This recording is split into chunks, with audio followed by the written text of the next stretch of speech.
Hi everyone, my name is Manik Madan, and in this video we'll talk about how I became confident. I actually wasn't as confident as I might look right now a few years back, and I was actually the most anxious person, the most shy person that you would have ever met. I had like serious anxiety, and I was able to get over that to become who I am right now. I was like, I've participated in tons of debates, won tons of debates. I now like I'm talking you through YouTube through what is called as the confidence equation. Now this equation literally changed my life, and this is the equation to improve your confidence, and it will guide you, it will give you a map to improve on your confidence levels, right? And if you ever get lost, you can always come back to this equation. Use this to keep improving your confidence levels. So the first thing I want to just, convey, like bring across in this video is confidence is one of the most important skills in your whole life. It's not a trait. A lot of people think confidence is a trait. It is not a trait. You're not born with confidence.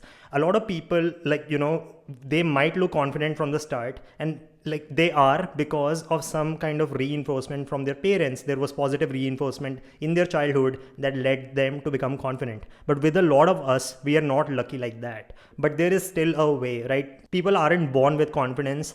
You have to build it. If somebody else hasn't provided you that reinforcement, you can provide yourself that reinforcement called self-reinforcement and improve in your confidence. Okay.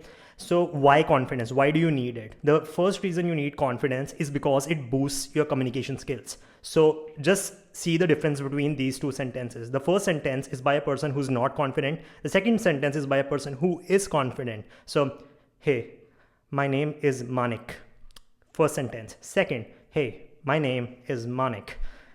You could see that there was like a tonality difference. In the first sentence, my tone was going a bit up. I was a bit nervous. And because of that, I did not come across as a good communicator. However, in the second sentence, you could see my tone was a bit like it was going down in the end, and I was communicating well, and you would have been like, oh, I can trust this guy, right? He knows what he's talking about, right? The second reason you need confidence is it improves your body language. When you are nervous, your whole body kind of closes in a way. And like we humans actually, for us, according to studies, about 55% of communication is non-verbal, which is based on our body language, right? So even if you might have the best English or the best language skills, if you don't have confidence or your body language to support that, you would not come across as a good communicator. So when you're naturally confident, what happens is your body language tends to improve. You stand a bit more taller, you stand a bit more straight, your arms open up, your chest opens up. People can see your body language just like by looking at you, and that tells a lot about you. The third thing is it helps you tons with if you're in some kinds of business, because a lot of that trust in business comes with how confident you are in conveying your point. And the last one is relationships. So if you have any friends, like if you want to go and meet people, confidence is a key element, for you to go say hi, build relationships with people. And relationships can be really helpful, especially networking. So confidence is key for networking. Now let's talk a bit about the confidence equation. And this equation is just a map for confidence. So the equation is made of two things, right? The confidence equation. The first thing is self-esteem. The second thing is total internal validation. So self-esteem is what I mean by self-esteem is how good do you feel about yourself? Do you feel good about yourself, or do you not feel good about yourself? That will determine your confidence level. The second thing is total internal validation, which really means are you getting your validation from inside or from outside sources? Are you dependent upon other people's praises, or do you not care and you just know that you're good enough and you don't need any kind of praises to feel confident about yourself? So let's first talk about self-esteem. How can we improve our self-esteem? So there are two tools I can give you right now to improve your self-esteem, right? That is how good you feel about yourself. The first tool is reverse gap versus forward gap. So what is forward gap? Let me kind of explain to you. So in our life, what tends to happen is we tend to always compare ourselves from people, who are probably doing in some way maybe better than us. And we are always like, we are not good enough. That happens a lot of the times. And we are always comparing to people who might be ahead of us in our careers or in some other ways, and that makes us feel bad. This is called as forward gap. We are always looking for, what's above me, and that's not always good for your confidence or your self-esteem levels. So what then you need to focus on is what is called as a reverse gap. And what I mean by reverse gap is your accomplishments, right? The accomplishments that you have established yourself like so far. For example, that might be even passing high school, because that's a big deal. That might be like going through college, right? That could be it. Passing your English class. Not everybody can do that, right? So just make a list of your accomplishments, and trust me, no accomplishment is small. Every accomplishment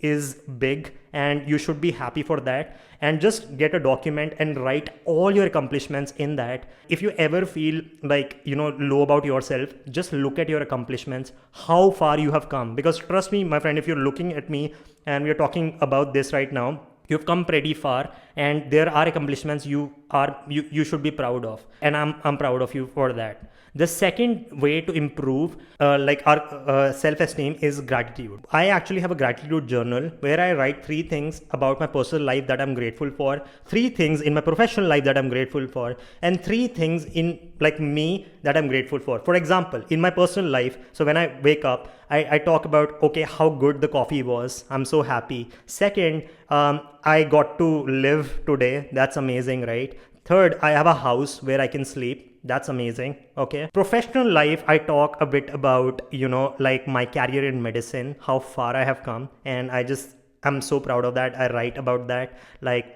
Secondly, I'm so proud that in my professional life that I have come so far on YouTube that now I'm talking to you. So I'm again really, really proud of that.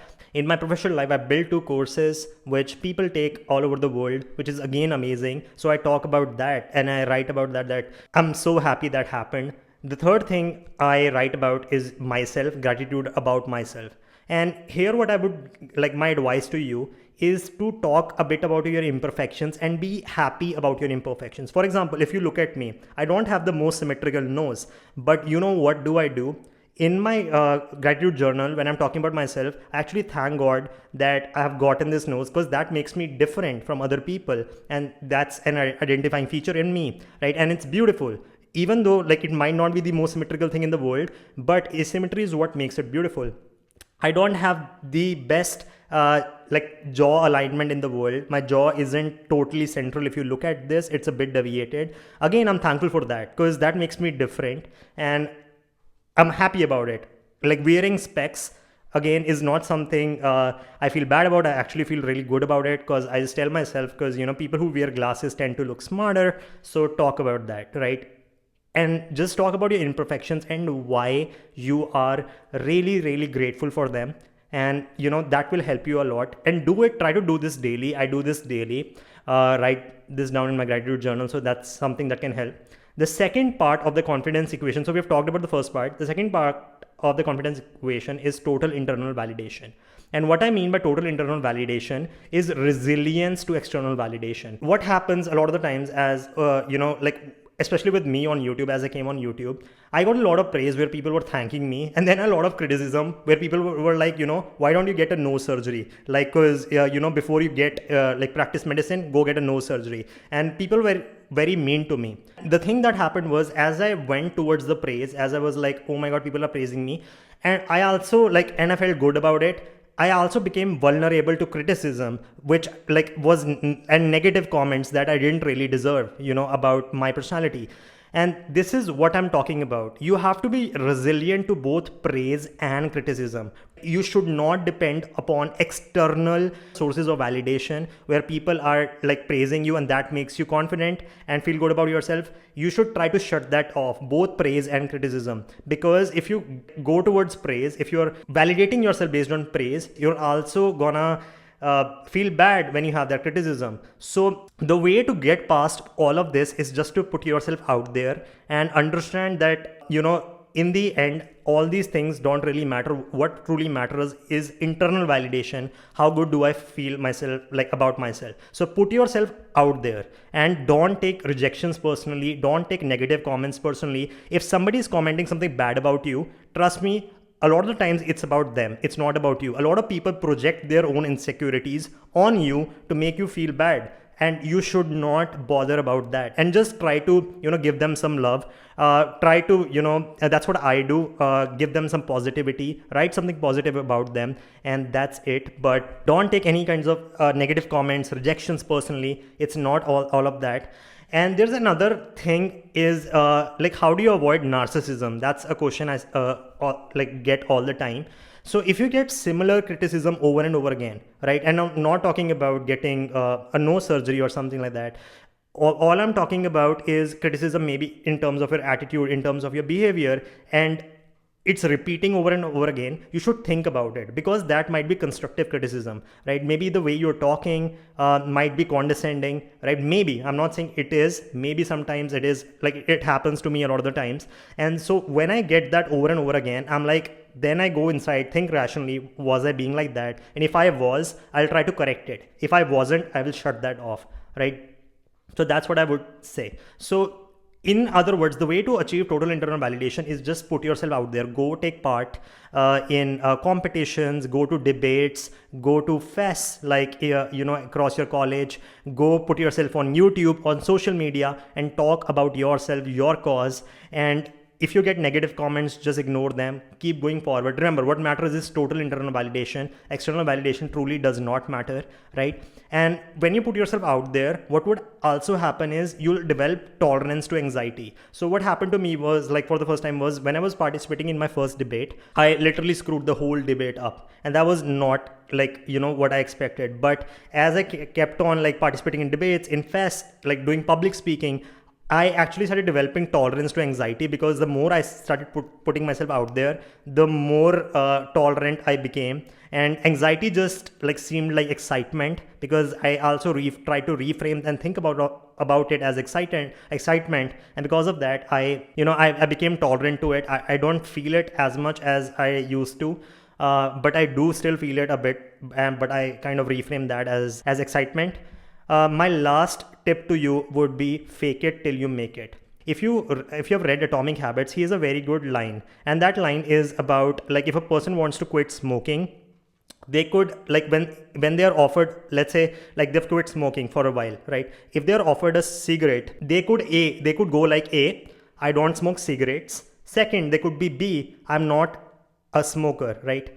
Which kind of self-conversation do you think will create a bigger impact? The answer is, I am not a smoker, right? So tell yourself you're confident, okay? Even if you might not be at this time objectively, but keep telling yourself, hey, I'm confident, I have self-esteem, I love myself.